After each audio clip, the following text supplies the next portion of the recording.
यहाँ पे कि लगातार घुसपैठ हो रहा है। जो साहबगंज का इलाका है बहुत ही डिफिकल्ट इलाका है और जो उसके बॉर्डरिंग इलाके हैं वो बांग्लादेश से मिलता है। इसके 3 प्रखंड हैं जो कि बांग्लादेश से जुड़ता है और वहां पर लगातार जो घुसपैठ की कहानी है वो सामने आता रहा है, लेकिन किसी भी सरकार ने इस पर कोई सुध नहीं लिया। जबकि अनंत ओझा साहब को अगर आप देखें तो विधानसभा में उन्होंने कई बार ये सवाल खड़े किए थे और उन्होंने बांग्लादेशी घुसपैठ की बात कही थी। अगर आप पिछले दिनों की कुछ घटनाओं को देखें तो और भी मामला बहुत ही संगीन नजर आएगा। जब रूबिया पहाड़ी की हत्या हुई थी, रूबिया पहाड़ी की हत्या के समय भी बांग्लादेशी घुसपैठ की बात सामने आई थी, लेकिन पूरा मामला सिर्फ रूबिया के आसपास ही भटकता रहा, लेकिन बांग्लादेशी घुसपैठ के पास जाने की किसी ने कोशिश नहीं की। अगर आप अंकिता हत्याकांड की बात करें जो कि दुमका में हुआ था, तब भी एक विशेष वर्ग के लोगों का नाम सामने आया था और तब भी बांग्लादेशी घुसपैठ की बात आई थी। क्योंकि जो बांग्लादेशी घुसपैठ है खासतौर पर संथाल के इलाके में लगातार जोरों से जारी है और इससे आप इनकार नहीं कर सकते।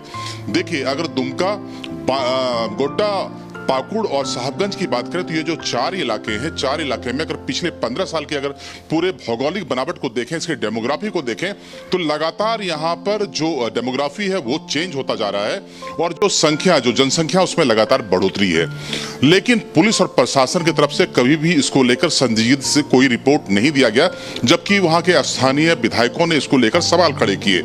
देखिए, पूरा मामला काफी पेचीदा है। चूंकि भारत सरकार की तरफ से अगर आप देखें तो भारत सरकार का भी ये कंसर्न है, लेकिन गृह मंत्रालय की तरफ से कभी भी कोई गंभीर प्रयास नहीं हुआ कि बांग्लादेशी जो इन्फिल्ट्रेशन है उस पर कोई नजर रखे। पाकिस्तान की तरफ हो चाहे चाइना की तरफ हो, लगातार ये सुर्खियों में खबर होती है, लेकिन बांग्लादेश ये पूरा मामला है और जो बॉर्डरिंग इलाका है इसके तरफ किसी का ध्यान नहीं गया। साथ ये भी कारण है कि बांग्लादेशी जो घुसपैठ है वो लगातार संथाल के इलाकों में जारी है। संथाल वो इलाका है जहां पर संथाल रहते हैं अमृत, और वहां की जो आदिवासी भोली भाली लड़कियां हैं वो शिकार हो रही है लव जिहाद की। और यहाँ पे एक लैंड जिहाद जो मैं शब्द इस्तेमाल कर रहा हूँ, क्योंकि जमीनों की भी बहुत बड़ी यहाँ पर बड़ी लेवल पर कब्जा किया जा रहा है। क्योंकि जब आप आदिवासी लड़कियों से शादी करते हैं तो यहाँ पर एसपीटी एक्ट है, संथाल परगना स्पेशल जो एक्ट है, उस एक्ट के तहत वही लोग खरीदारी कर सकते हैं जो आदिवासी समुदाय से हैं। ये इन लड़कियों से शादी करते हैं और फिर उनके नाम पर जमीन की खरीदारी होती है और फिर इलाके के इलाके बस जाते हैं। वो इलाका है जहां पर कि लगातार उस इलाके को लेकर विवाद रहा है और उसको लेकर सवाल खड़े किए जाते रहे हैं अमृत। लेकिन ना तो केंद्र सरकार ना ही राज्य सरकार ने इस ओर कभी ध्यान दिया। लेकिन अगर पूरा मामला देखें, मामला बेहद चौंकाने वाला है और जब से माननीय उच्च न्यायालय ने संज्ञान लिया है उसके बाद जाहिर है कि राजनीति थोड़ी गर्म होगी।